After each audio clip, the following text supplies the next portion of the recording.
আমাদের আজকের এই মাহফিল থেকে আমরা এই একটা অঙ্গীকার, এই একটা প্রতিজ্ঞা করি, আমরা গোটা পৃথিবীর মুসলমান আমরা একসাথে একভাবে দলবদ্ধভাবে কাফের মুশরিক বেঈমান নাস্তিক মুরতাদদের বিরুদ্ধে আমরা সবাই এক জাতীয়তার দিক থেকে বাঙালি হইতে পারি, আমরা ফিলিস্তিনি হইতে পারি, আমরা ভারতীয় মুসলমান হইতে পারি, কিন্তু ধর্মের দিক থেকে আমরা সারা পৃথিবীর মুসলমান। এক কথা বলেন ঠিক কিনা?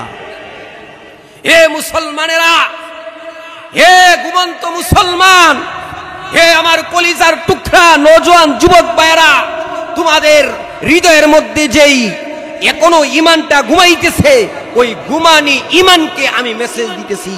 হে মুসলমান, তুমি জাগ্রত হও, তুমি জাগ্রত হও, তুমি জেগে উঠো, তুমি হুঙ্কার দেও।